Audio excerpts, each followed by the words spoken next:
Dr. Barbara L. King, affectionately called Dr. Barbara, was the founder of Hillside International Truth Center Incorporated of Atlanta, Georgia, a New Thought, inclusive healing ministry open to all people. Hillside began in 1971 with a prayer group of 12 individuals in Dr. Barbara's home and now has thousands of members and supporters worldwide.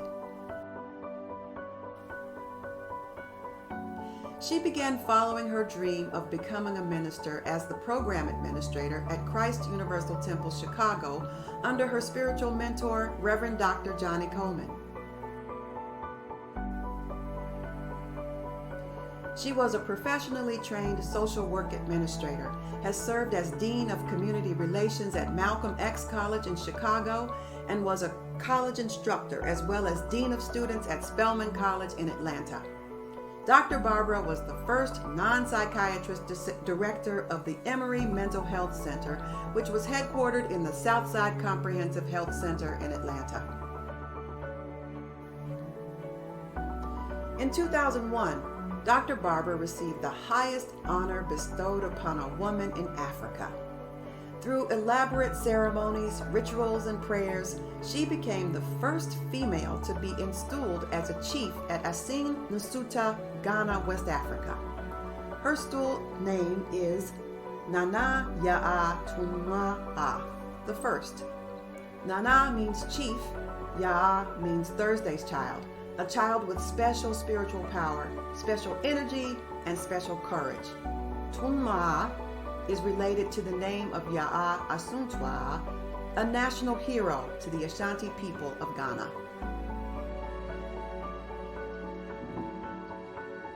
In recognition of nearly 50 years of service to thousands at Hillside and throughout the world, the International College of Bishops assembled and consecrated Dr. Barbara to the Bishop's Sacred Office in 2010. She made history as the first New Thought minister to receive that honor. In 2019, the Interfaith Chapel at Hartsfield-Jackson Atlanta International Airport was named the Dr. Barbara Lewis King Interfaith Chapel.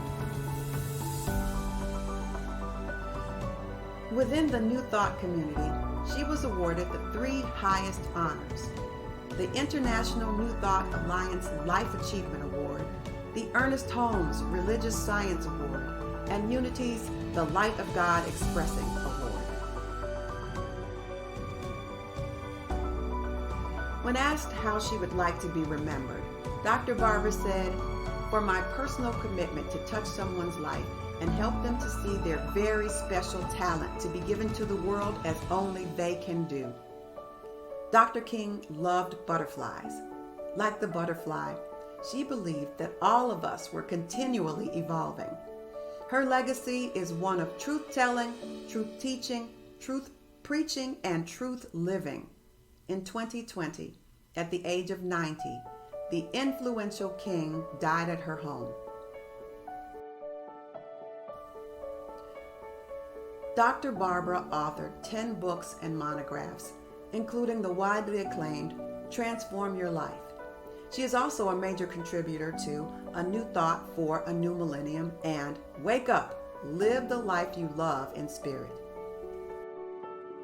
When you live a spirit-filled life, when love is the ultimate with you, when you have compassion for people regardless of race, color, creed, that you can live an abundant life. Reverend Dr. Ruth Mosley. A practical visionary, she turned dreams into realities. The first child of Miles and Versie Newborn, Ruth Mosley was born in 1930 in Olive Branch, Mississippi. There, everything was segregated, including the churches. Ruth attended Halliburton Baptist. One day, while still a child, she found a copy of Unity magazine.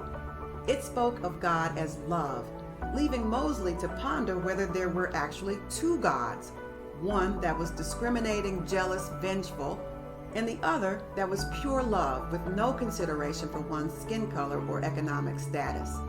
Mosley thought about this often.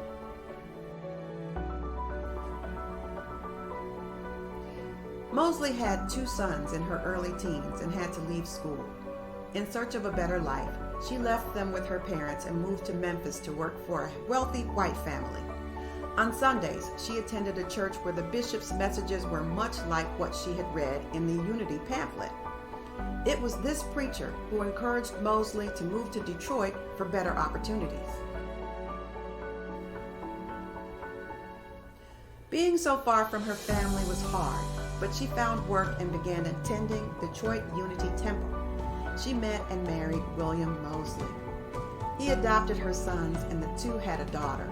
The marriage ended after 2 decades. She later had 2 happy marriages, both ending with early passing of her husbands. While at Unity, Ruth came to believe that all things work together for good. She knew that her true calling was to serve others. Armed with truth, principles, and determination, Mosley understood that she needed an education. She earned a GED and a bachelor's degree. In the early 1960s, Mosley attended Unity School of Religious Studies. In 1964, beginning from a small study group, she founded West Side Unity in Detroit, appropriately located on Joy Road. She was ordained in 1966.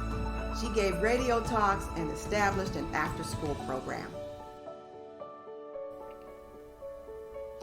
In 1978, her teacher, Reverend Johnny Coleman, published an article in Ebony magazine pointing out the discrimination and prejudice Black people experienced in Unity. Officials at Unity Village asked Mosley's opinion of the piece and what could be done. At that time, there were only 10 Black Unity ministers. Knowing that the Unity system for licensing teachers and ordaining ministers was stacked against Black people, with tests biased in favor of whites, she pointed out that these discriminatory practices were counter to Unity teachings. Reverend Mosley said, "We need our own school." With Unity approval but no funding, she put feet to her prayers and moved forward. Unity Urban Ministerial School was opened in 1979 with a curriculum designed by Reverend Mosley. The first 8 students spent 3 years at the school before spending their final year at Unity Village. The program Ruth built continues strong. In 2008, it became the first online Unity School ministerial program. Graduates serve in inner city and suburban churches all across the country. In 1982, Reverend Mosley was elected president of the board of the Association of Unity Churches. She later earned both a master's and doctorate of divinity and wrote several books. She continued to serve by practicing the truths she knew, relating back to the Unity pamphlet where she first learned God is love. Reverend Mosley made her transition in Memphis on November 8, 2020, at age 90. In the care facility where she spent her final days, she shared those truths with all who had ears to listen.